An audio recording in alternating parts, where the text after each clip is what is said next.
พอเพิ่นเฮ็ดบ่ใหญ่เด้อพี่น้องเด้อเพิ่นเฮ็ดเป็นคลองร่องน้ำเนาะครับเนาะตรงนี้ก็คือพอเพิ่นจะเฮ็ดเป็นคลองร่องน้ำไว้ซื่อๆพี่น้องนี่ครับผมแค่นี้พอเพิ่นก็สามารถเลี้ยงปลาแล้วก็เอามาเป็นอาหารหลักเหลือกินเฮาก็ขายได้เด้อพี่น้องเด้อนี่เด้พอเฮาขุดตรงนี้ประมาณจักหมื่นพอนี่โอ้น้ำของพอนี่อยู่มุมแรงเลยแม่นบ่พอนี่เบิ่งพี่น้องโอ้ยพอเพิ่นว่ามันบ่ตัวใหญ่พี่น้องเบิ่งแน่ครับพี่น้องบ่ตัวใหญ่จังได้พู้นเบิ่งมีแต่ตัวใหญ่ๆครับสวัสดีครับพี่น้องครับมื้อนี้มาพอกับบ่าวน้องในช่องกบป่าพารวยนะครับพี่น้องเนาะบ่าวน้องก็พาพี่น้องมาเบิ่งอีก1แปลงครับผมพอเพิ่นเฮ็ดบ่ใหญ่เด้อพี่น้องเด้อเพิ่นเฮ็ดเป็นคลองร่องน้ำเนาะครับเนาะตรงนี้ก็คือพอเพิ่นจะเฮ็ดเป็นคลองร่องน้ำไว้ซื่อๆพี่น้องนี่ครับผมแค่นี้พอเพิ่นก็สามารถเลี้ยงปลาแล้วก็เอามาเป็นอาหารหลักเหลือกินเฮาก็ขายได้เด้อพี่น้องเด้อตรงนี้ก็สิเลี้ยงปลาหมอเนาะนี่ครับผมพิกัดแปลงนี้ก็อยู่บ้านเปื่อยตำบลหนองกะเล็นบ่พอตำบลโนนกะเล็นอำเภอสำโรงจังหวัดอุบลบ่พอจังหวัดอุบลเด้อพี่น้องเด้อนี่ครับผมบ่าวน้องพาพี่น้องมาเบิ่งพอเพิ่นว่าบ่าวน้องถ่ายเอาเลยเด้อพอเพิ่นว่า ตรงนี้พอเพิ่นเพราะว่าบ่าวน้องก็เคยมาถ่ายพอเพิ่นกุปีครับพี่น้องนี่พอเพิ่นก็เลยว่าบ่าวน้องถ่ายเอาเลยเด้อเจ้าเพิ่นว่าพอเพิ่นก็มาเป็นหมู่อยู่นี่ครับมาเบิ่งว่าปลาเข็งพอเป็นปลาเข็งพันธุ์เป็นปลาเข็งพันธุ์หยังก็พอนี่ครับใบโพสุราษฎร์เด้อพี่น้องเด้อนี่ปุ้ยประมาณจักพันตัวก็พอนี่พอเอามาปล่อยไว้1,700แม่นบ่พอเบิ่งพี่น้องเด้อ1,700เฮาเอามาปล่อยไว้ประมาณจักปีก็พอครับนี่บ่ทันถึงปีเด้อพี่น้องเด้อนี่พอเพิ่นว่าตอนนั้นบ่าวน้องมาถ่ายทีนึงช่วงดับหน้าเนาะพอเนาะแม่นบ่ตอนมาถ่ายตอนนั้นเบิ่งพี่น้องความเลิกนี่จักเมตรพอครับนี่ความเลิก2เมตรเด้อพี่น้องเด้อความยาวนี่ประมาณจักเมตรให้พอความยาวของเพิ่น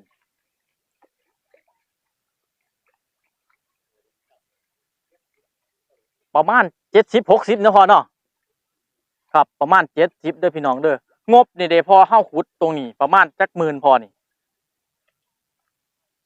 8,500เด้อพี่น้องพอขุดลงไปนี่ก็ประมาณความลึก2เมตรอยู่บ่พอ2.50 เมตรเด้อพี่น้องเด้อนี่เบิ่งพี่น้องโอ้น้ำของพอนี่อยู่มุมแรงเลยแม่นบ่พอนี่เบิ่งพี่น้องโอ้ยพอเพิ่นว่ามันบ่ตัวใหญ่พี่น้องเบิ่งแน่ครับพี่น้องบ่ตัวใหญ่จังได้พู้นเบิ่งมีแต่ตัวใหญ่ๆครับพอเพิ่นว่าบ่าวน้องเอ้ยถ่ายเอาเลยเด้อพอเพิ่นน่ะ พอเพิ่นก็อยู่ข้างๆแหละครับผมพอเพิ่นว่าให้บ่าวน้องถ่ายเอาเลยเพิ่นว่านี่บ่าวน้องแวะมาเล่นน้ำพอเพิ่น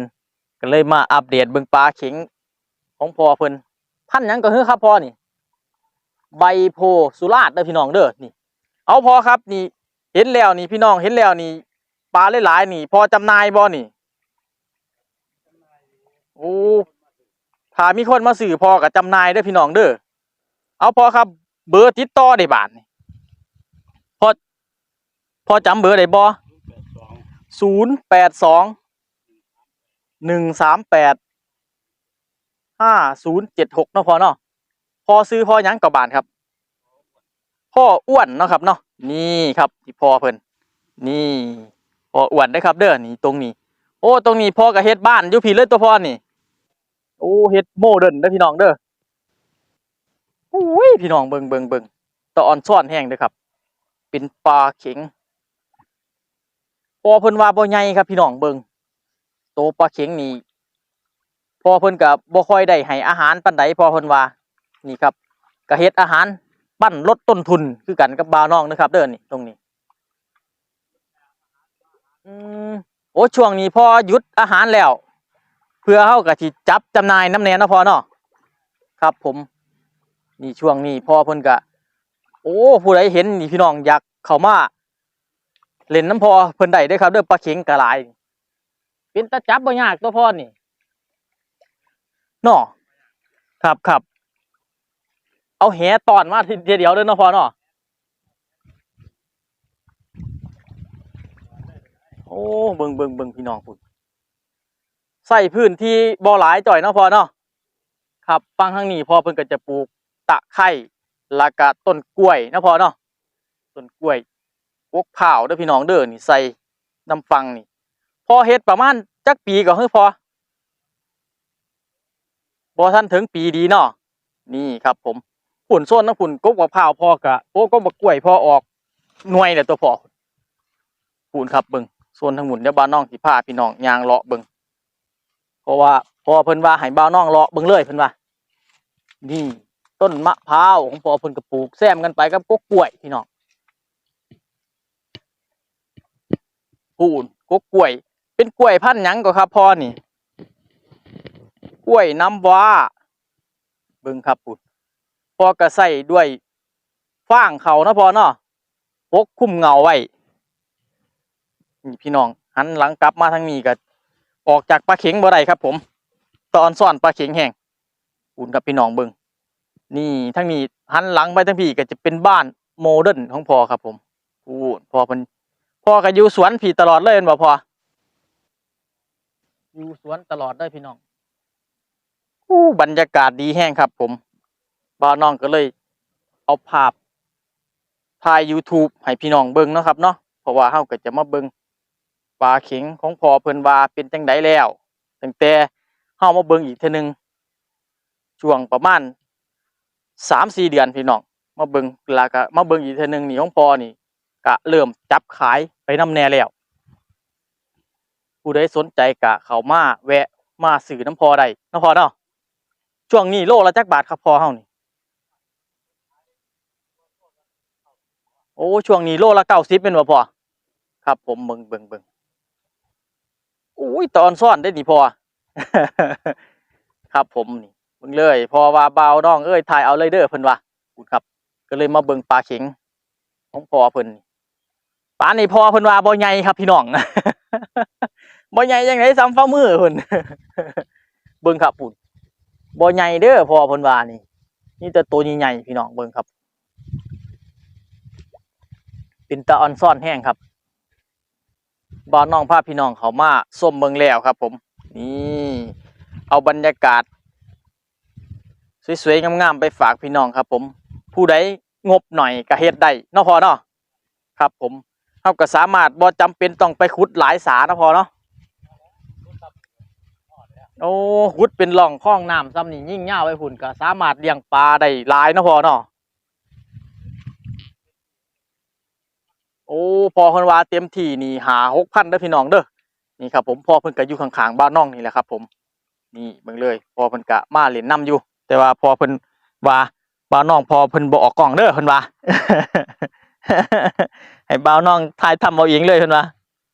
นี่ครับกลางคืนพ่อก็ไต่ไฟบ่ครับพ่อนี่โอ้ไต่ไฟมาแรงให้เพิ่นเลยครับผมโอ้ยความสุขนี่ก็หาบ่ไกลตัวพ่อนี่ ความสุขนี่บ่ได้อยู่ข้างบ้านเด้อพี่น้องเด้ออยู่หน้าบ้านเลยพ่อเพิ่นว่า เนาะพ่อเนาะความสุขพ่อเพิ่นบ่ได้เฮ็ดไว้ข้างบ้านเด้อพี่น้องเด้อตรงนี้ก็คือไว้หน้าบ้านแล้วเด้อพี่น้องเด้อนี่พุ่นยามมื้อเช้านี่ก็มาให้อาหารแล้วก็ได้ออกกำลังกายน้ำสวนเฮาเนาะพ่อเนาะนี่เบิ่งเลยครับ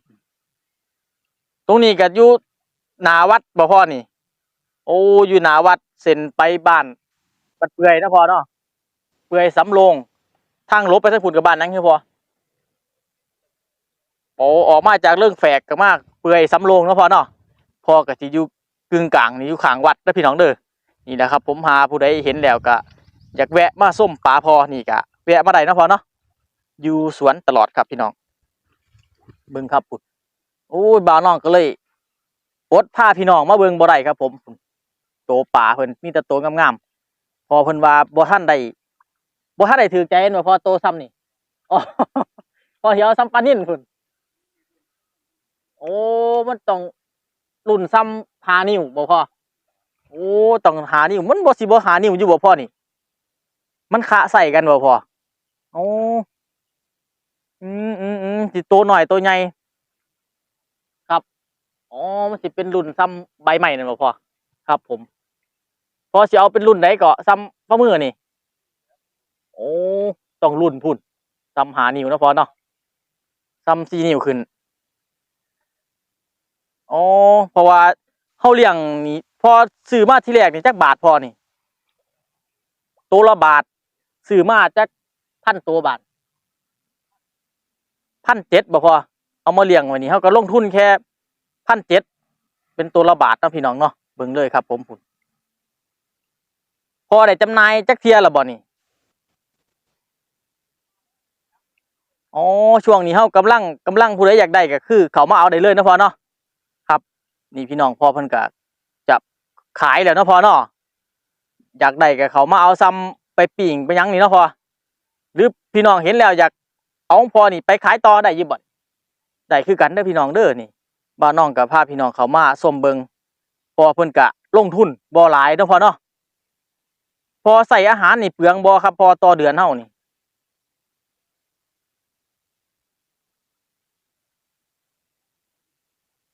โอ้เดือนหนึงนี่ใส่สอบหนึ่งเนาะพ่อเนาะเพราะว่าช่วงนี้เฮาก็เริ่มแรกเฮาจะเป็นอาหารแบบใดบัดครับพ่อโอ้เป็นอาหารปลาเล็กเป็นอาหารปลาดุกบ่พ่อปลาดุกเล็กเนาะเริ่มแรกเนาะครับต่อมาเฮาก็เป็นอาหารรุ่นใหญ่บาดนี้คุมื้อนี่ก็คือบ่ได้ให้อาหารแล้วเป็นเป็นอาหารก่อนลดต้นทุนแทนแม่นบ่พ่อบัดครับผมอ๋อเฮาก็มีอาหารลดต้นทุนเฮาก็คือข้าวนำแหน่ครับนี่พ่อเพิ่นก็บ่ให้อาหารแล้วพี่น้องพ่อเพิ่นว่าสิจำหน่ายแล้วครับผมนี่เบิ่งเด้อเลี้ยงปลานี่ก็บ่มีโรคมีภัยแม่นบ่พ่อนี่โอ้บ่เป็นหยังเลยพ่อได้ใช้ยาหยังไปปรับไอ้น้ำบ่ครับพ่อนี่ปล่อยธรรมชาติเลยครับผมพ่อเพิ่นก็บ่ได้ใช้ยานั่นยานี่ไปปรับน้ำเนาะพ่อเนาะนี่ก็คือเพิ่นอยู่นี่ตลอดเลยพี่น้องเบิ่งตัวอ่อนซ่อนครับผมนี่ครับผมบ่าวน้องก็พาพี่น้องเข้ามาเบิ่งสวนเกษตรของพ่อเพิ่นแล้วใช้พื้นที่บ่หลายพี่น้องแต่ว่าสามารถทำเงินได้พ่อเพิ่นก็ลงทุนยกสาแต่ว่าพ่อเพิ่นก็เฮ็ดอยู่หน้าบ้านเด้อครับเด้อตรงนี้ก็บ่าวน้องเขาพาพี่น้องเข้ามาชมเบิ่งได้ความรู้หลายๆอย่างไปฝากไปตอนพี่น้องนะครับเนาะก็อย่าลืมในช่องกบป๋าพารวยเด้อครับเด้อกดไลค์กดแชร์กดติดตามบ่าวน้องนะครับผมเพื่อเป็นกำลังใจเนาะบ่าวน้องก็สิเฮ็ดคลิปให้พี่น้องไปเรื่อยๆคลิปนี้ก็สวัสดีครับ